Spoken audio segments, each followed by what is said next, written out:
mi nombre es Jenny Palacio, soy de Bogotá y mi pregunta es ¿por qué no es frecuente ver personas diferentes en televisión?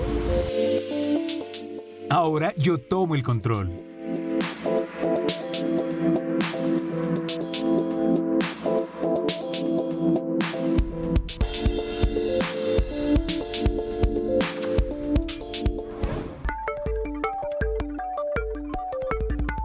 Para responder por qué no es frecuente ver personas diferentes en televisión, hay que ver a qué nos referimos cuando hablamos de diferencia.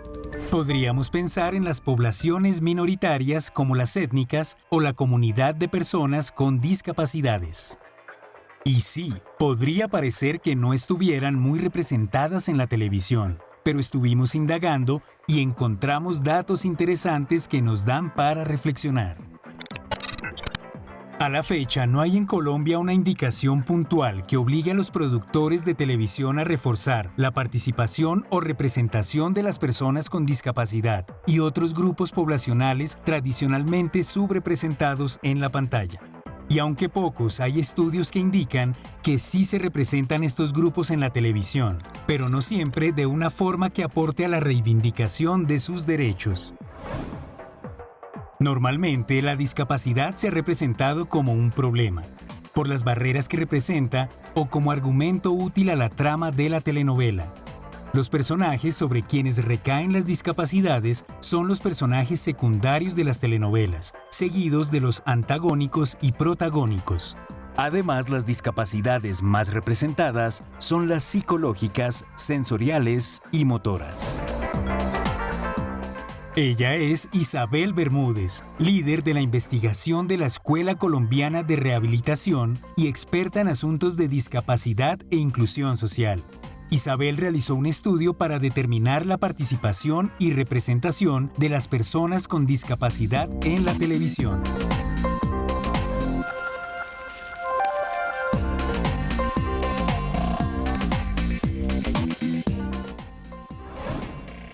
Hola Isabel, ¿cómo estás? Bien, muchas gracias.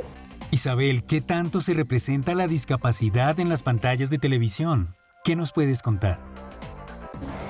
Es una representación muy cosificada.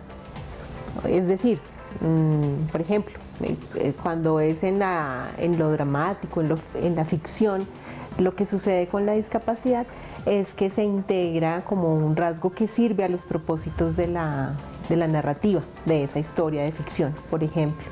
Y se usa mucho ese skate, ese como lo friki de la discapacidad para generar un acto cómico, y eso es otra forma de cosificarlo. Y bueno, si nos vamos al informativo, pienso que ahí de pronto sí se intenta explorar un poco más la discapacidad desde la vivencia de la persona que tiene la situación de discapacidad y el tema de las barreras. Pero aún allí yo identifico aún ciertas frases, ciertos estereotipos que se siguen sosteniendo. Entonces uno ve, por ejemplo, el titular con el subtítulo de "A pesar de la discapacidad se superó" o "Su vida es un ejemplo para otros". Y entonces allí lo que importa realmente no es la persona con discapacidad, sino más bien cómo su vida es una inspiración para otra persona que claramente no es la persona con discapacidad, ¿no? Bueno, tú hablas sobre el tema del entretenimiento y yo veo, por ejemplo, cuando hay una persona con discapacidad que se muestra en televisión, las personas generalmente como que se interesan, como que qué le pasa en el cuerpo, qué le pasa en su... sí, porque es diferente. Entonces estos programas hacen estos contenidos, ¿sí? Como más sensacionalistas. ¿Tú crees que eso pasa? Sí, particularmente creo que la representación se centra mucho y pues es un estereotipo de lo cómico en incluso cómo se lleva el cuerpo, la presencia de tics, el tema de las personas que tienen que repetir más de una vez una palabra, que se traban las disfluencias.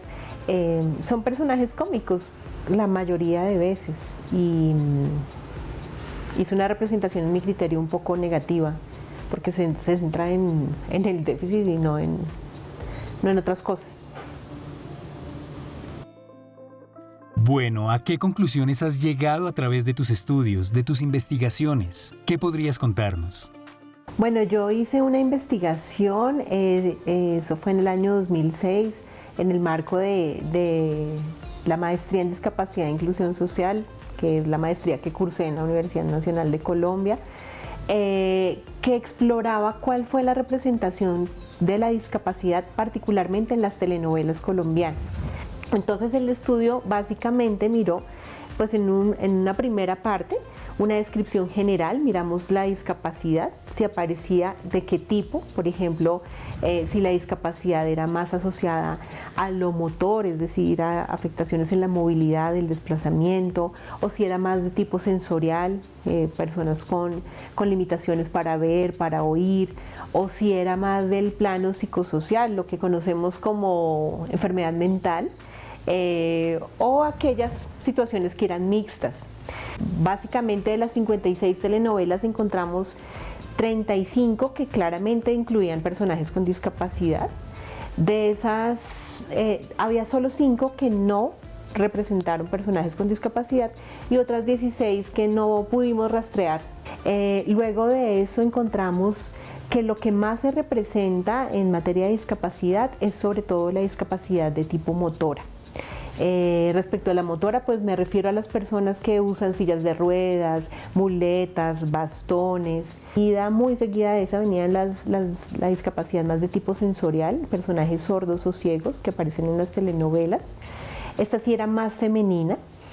Son personajes que se relacionan mucho, por ejemplo, con las ideas de la santidad, del ser sabio, del poder ver más allá de lo evidente. Era una representación muy común. Y después de estas, pues sí venía la psicosocial, que la enfermedad mental es la peor representada definitivamente. Porque se presta más para la trama, ¿no? de esas relaciones duales entre locura y amor, locura y maldad, locura y castigo divino, y ese es el rol que cumple esa discapacidad en la trama de la telenovela. Entonces, por ejemplo, respecto a la discapacidad, ¿en qué momento aparecía? Pues si eras el personaje antagónico, la llegada de la discapacidad, especialmente la locura, era el castigo por toda la maldad que habías cometido a lo largo de la telenovela, y llegaba para quedarse. Pero en cambio, si eras el personaje protagónico, no podías tener discapacidad. Eventualmente, en el tránsito de la historia podías vivir una situación de discapacidad, pero claramente tenía que ser temporal. No siempre se explicaba cómo aparecía, y no siempre la cura estaba asociada a tratamientos médicos o de rehabilitación, sino muchas veces era mediada por explicaciones más mágico-religiosas, como la cura milagrosa, digámoslo así, ¿sí? La cura de la discapacidad era el premio para el personaje bueno. Y pues los personajes con discapacidad nunca fueron representados por actores o actrices con discapacidad, sino actores y actrices sin discapacidad que representaban un personaje con discapacidad. Con relación a tus hallazgos, ¿cómo evaluarías la participación de las personas con discapacidad en la televisión? ¿Cuál es tu opinión al respecto? Bueno, pues hay que hacer mucho más, ¿no? Salir de las representaciones estereotipadas, y mostrar otras formas de abordar la discapacidad más allá de la tragedia personal, más allá de la deficiencia corporal, e indagar más por las subjetividades de las personas que están viviendo esta situación. Yo creo que la televisión puntualmente y los medios de comunicación en general deben asumir un papel mucho más activo como actores que también tienen un compromiso social con ese enunciado universal, ese acuerdo universal que tenemos de que hay que eliminar todas las formas de exclusión a las personas con discapacidad, incluida la simbólica. ¿Por qué no hay actores con discapacidad? ¿Dónde están las personas con discapacidad en la producción, en la escritura de libretos, en otros escenarios, no necesariamente del lado de la cámara?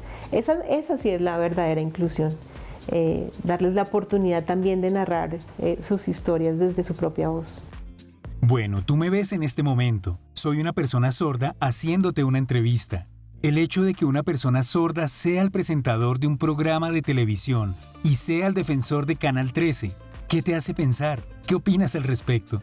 Genial, me pareció espectacular desde que me lo dijeron, porque creo que ya te había visto en ese rol como televidente, pero no sabía que eras tú quien me iba a entrevistar hasta que me lo comentaron. Y me parece genial que ese sea el lugar que estés ocupando en este momento, porque ya de antemano para mí eso habla muy bien del programa y del canal.